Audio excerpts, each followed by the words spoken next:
What's going on, y'all? Edwin D from Chopper Express. Today I'm going to be bringing y'all round 3 of the Manga Shanks half case tournament that went on August 13th. The reason why I'm commentating this one is because I, of course, was playing in it. This is round 3, table 1. We're both undefeated at this point. As you can see, I'm on the right, Edwin, and my opponent Drago's on the left. He's playing Kuro. Interesting matchup. I think Krieg is kind of his win condition, and I think if I can ever just out Krieg with a Katakuri, that is also my win condition. But we both got to see the cards, and I have to basically win a dice roll. I think going first in this matchup is extremely difficult. We both want to go second, so I think we're about to dice roll here to see who goes first. Setting it all up.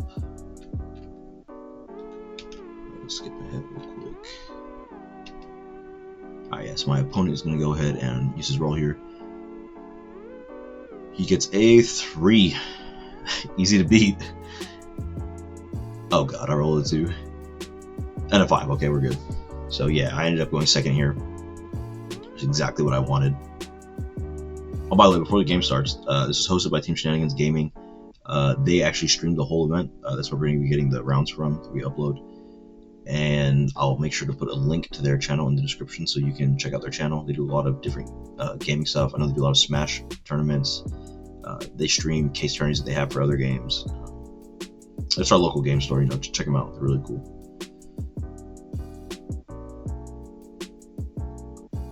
So yeah, I know we both mulligan here. I don't know if I already mulliganed. I remember my opening hand. Yeah, so it looks like I already mulliganed here. My opening hand, I think, originally was just all 2Ks and a Brûlée. And I was like, yeah, this is not playable. But this hand has a 10 drop, 2K counter, Charlotte Cracker, some other cards. Oh yeah, so my opponent goes first. Of course, I won dice roll, so I choose to go second. He plays nothing. I don't think there is anything they can play, to be honest. I also decided to play nothing on my first turn. Take the life, 6K swing, and he's going to tap 2 to play Pearl Blocker. That's good. My life was Yamato, by the way, so that'll be really nice on my 6th on turn. But here it looks like my game plan is, just swing 5 at leader. He takes, and then I will play Cracker, and then I'll pass my turn. I was really hoping he wouldn't take that life so that my Cracker could put a lot of pressure on him next turn, probably get the blocker out. But he takes it, which probably should. Pretty free hit.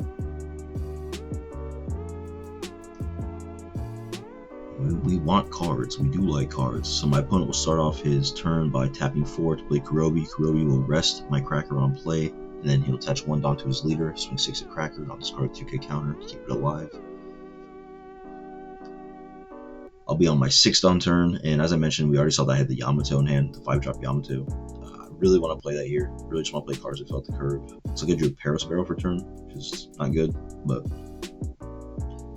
I could play it here, but I have 3 Dawn open for nothing. There's kind of no point. So I think the better play is, well, we're going to find out what I decide. There's a Thunderbolt in my hand. That'll come out. So, yeah, attach 1 to leader, swing 7 at lead. I will actually choose to look at his life. I think I'm more concerned with what he gets at this point, because I know that there are some nice triggers in this deck. For example, Punk Gibson, or Nami. Or really any of the bodies that can trigger themselves. I think they're just nice for him. And actually, that one was Hachan. I remember looking at it. Hachan is a 2K counter, but it's also a 4K body. On trigger, or for trigger, you can just play it. He decides not to play it here.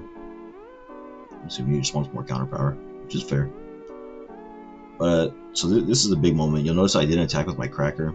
I was trying to play around the creek here, and judging by him starting off his 7 Dawn play with the 6K swing, I'm thinking, okay, he is definitely playing Cracker here. Or not Cracker, he's definitely playing Krieg here. Sorry.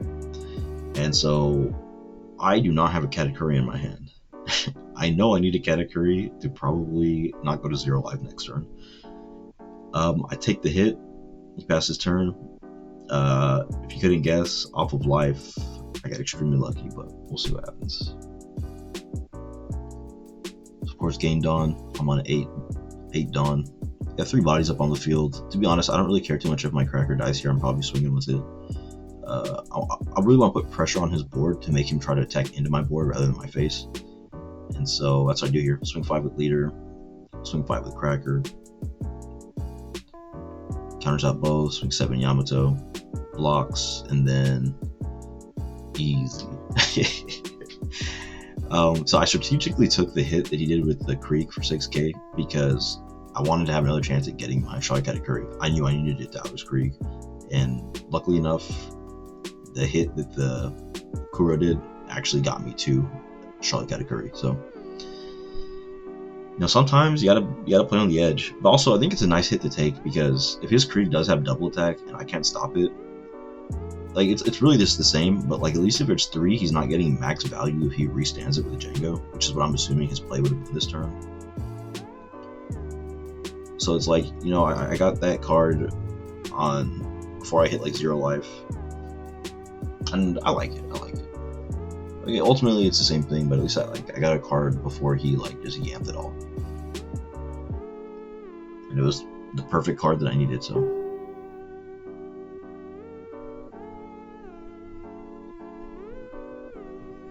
my opponent's thinking big here, and I mean, I think he really has to. The Krieg was pretty much his only game plan.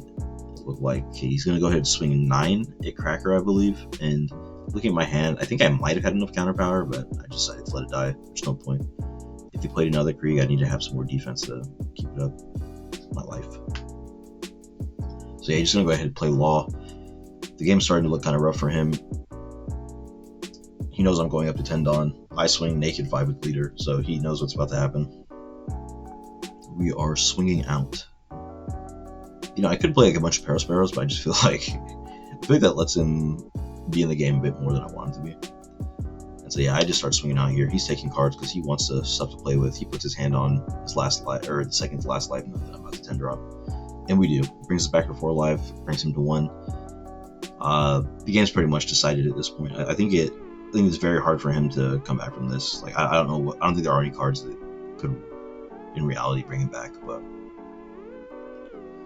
you know, game is still going on. He's not dead yet. He's got to try to figure out something. Looks like his hand is just a bunch of 2Ks, which is very unfortunate. But you can only play with the cards you're dealt.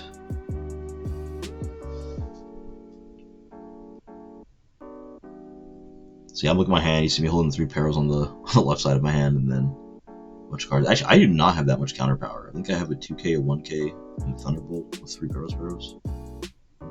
One more card I'm missing, but yeah, a little difficult to make out his hand, but it doesn't look like any of the cards he wants to see. And also, I mean, in this matchup, I saw, I mean, it's perfect curve, right? Yeah, I saw 4, 5, or 4, 6, 8. Yeah, I mean, I saw the perfect curve in this game that I wanted. I mean, of course, maybe a pudding to start the game off would have been better, but it's exactly what I wanted. I saw a body to play at every turn past the first turn, and they're the good bodies too. They're not just like the mediocre ones. So my opponent realizes here there's not much hope. He goes ahead, ends. I believe he attaches 4 Dawn to Kurobi to swing 7 at lead. I just take, and what do you know is a Brule. Things were already tough. They just got a whole lot tougher. I don't know how much he's swinging for here. He has 2 Dawn left. Oh, that means it must have been 7, 9.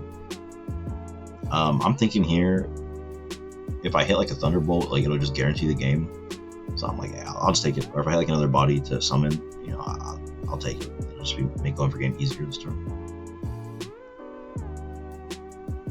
So go ahead and refresh everybody.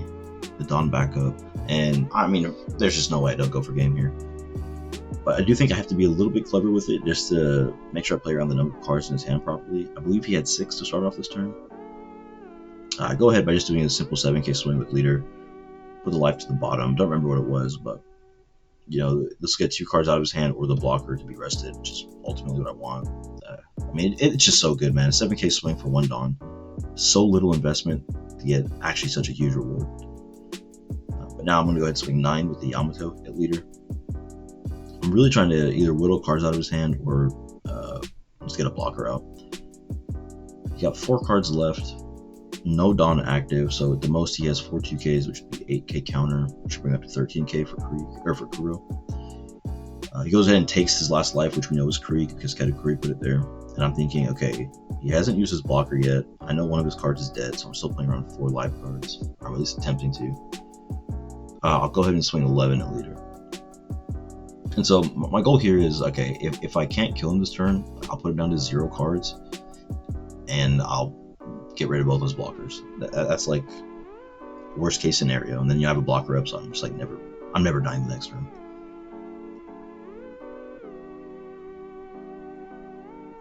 So the opponent's thinking here. He does a play that I'm not going to say it was wrong, but I don't know if I necessarily agree with it. Of course, it never mattered because whatever blocker he uses here, if he doesn't have the exact counter power to get out of it, I'm just going to Thunderbolt the other one. So it's like, he was never really in a great spot. I mean, you guys saw the game. I got everything on curve, which when Katakuri gets everything on curve, especially against a deck that's not just aggroing you down, you can just achieve so much.